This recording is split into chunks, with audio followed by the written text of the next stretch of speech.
world do we spend so much money on space exploration in the face of so many pressing challenges here on Earth? It's a good question, and a tough one for me. Should we be building a future life in space? I want to argue yes and tell you how. I do believe in the beauty of space exploration for the sake of new knowledge, because the little that we do know about our universe pales in comparison to what we do not yet know. And in some ways, it's in my blood. My parents are both pilots. My dad was an A-10 fighter pilot, and my mom was one of the first women to ever fly for the United States Air Force. And 14 years ago, I floated in microgravity like an astronaut for the first time. This inspired me to work in aerospace for the rest of my life. But space exploration does so much more than just inspire. Our space program has routinely delivered breakthrough innovations. The Apollo program gave us the foundation of modern computing.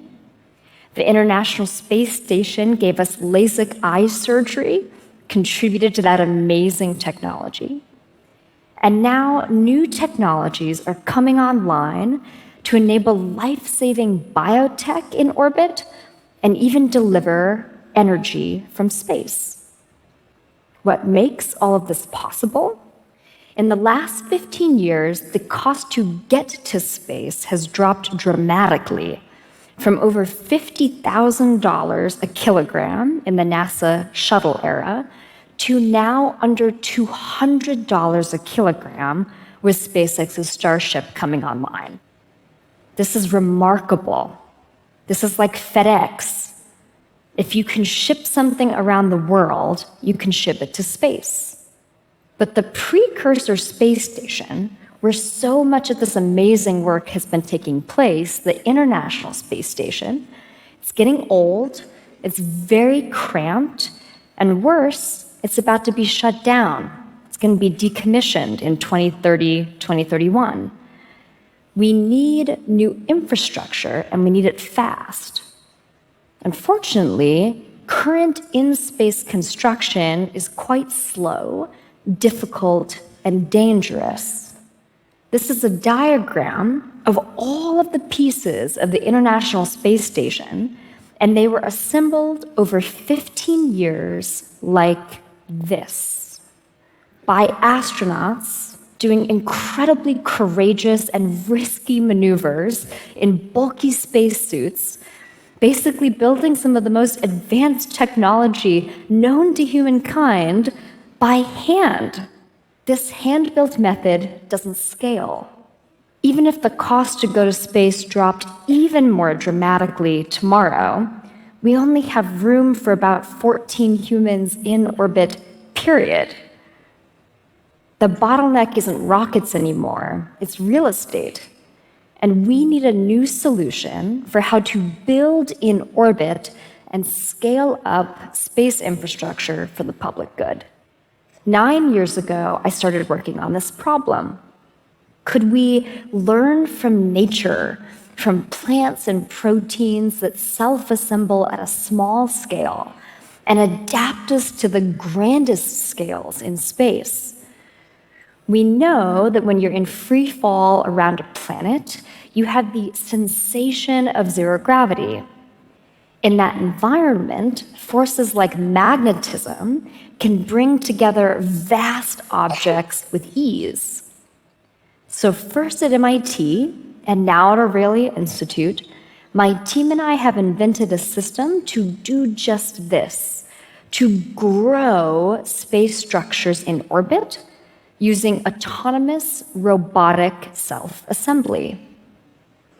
The idea behind the method is to allow us to build reconfigurable space stations that are bigger than our biggest rockets.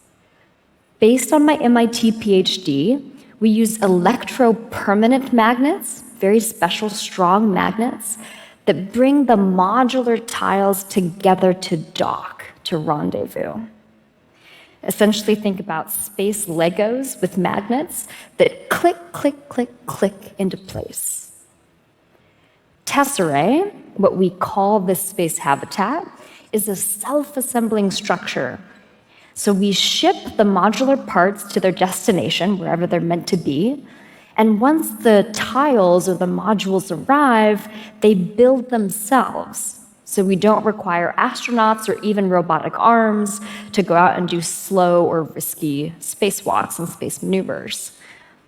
Here you can see that the tiles were packed flat for their ride to orbit very efficiently. We like to joke on the team, this is like a glorified Pez dispenser, if you guys remember the candies from the 90s. And from there, after the tiles have come together to form one buckyball, multiple buckyballs can dock to form a larger space station. And the best part is that we have tested this in space twice.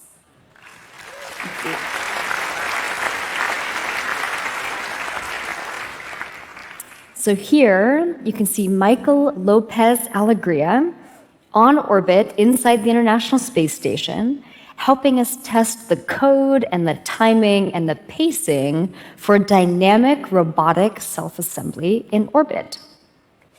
From here, we build and fly and test, we iteratively prototype, we simulate the physics to be able to fine-tune the construction method. And last year, we built a human-scale mock-up of our space habitat, and we brought it on a road show across the country. What we hope to communicate to the public with these interiors is a life worth living in space, or at least worth commuting to.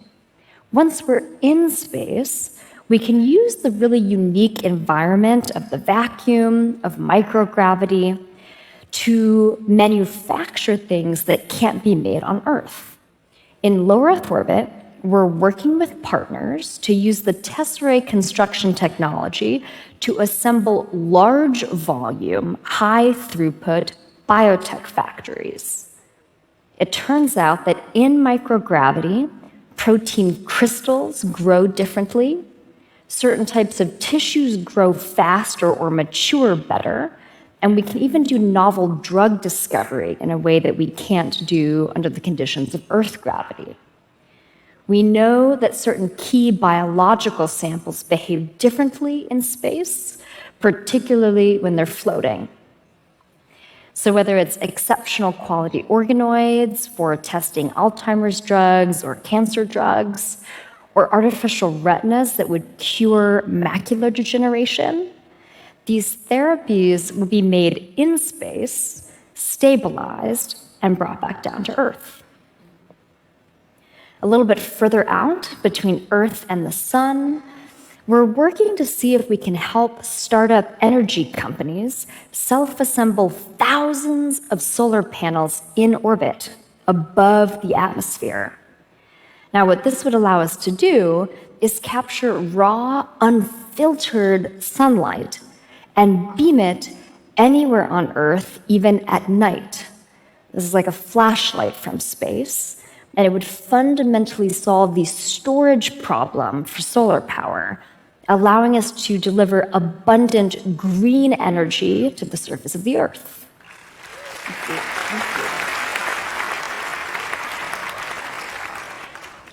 These are some of the most responsible ways that we could use space technology in service of Earth.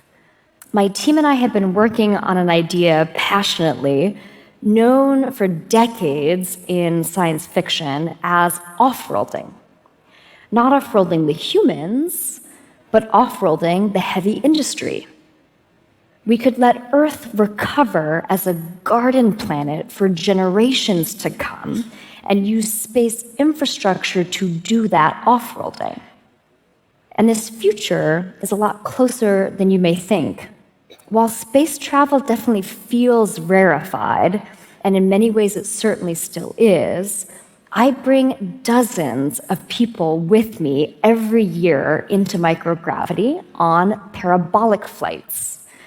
This is how NASA trains astronauts, affectionately known as the Vomit Comet. It's more fun than it sounds. And this is how we are training the new space generation.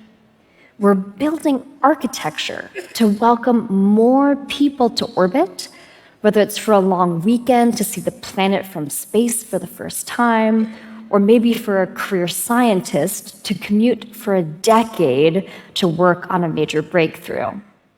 Rockets like Starship enable us to dream really big, to be able to get enough mass of tesseract tiles and enough people into orbit to be able to fundamentally scale up space infrastructure for the public good. We know that the business case for space is here. Governments are investing in space-based solar power. Companies are investing in zero-G biotech. And in the next 10 years, we believe that we will be able to deploy our first modularly self-assembling space habitat and contribute to $1 trillion space economy. And one of the best things we could do with this infrastructure is harness it for the profound benefit of life on Earth.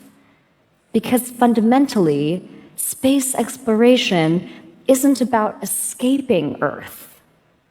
In 1968, Bill Anders took this iconic photograph, now lovingly referred to as Earthrise, and he famously remarked, "We came all this way to explore the moon, and the most important thing is we discovered the Earth." Bill's comment reminds us that space exploration is about building an aspirational future for humanity wherever we are, on Earth, in orbit around Earth, or beyond. Access to space is cheap enough now and available enough. We need to update our conception of the possible. If we invest now in space infrastructure, if we invest now in space architecture, new paradigms for how we can build infrastructure in space, we can profoundly expand humanity's horizons while still protecting the heritage of our priceless planet.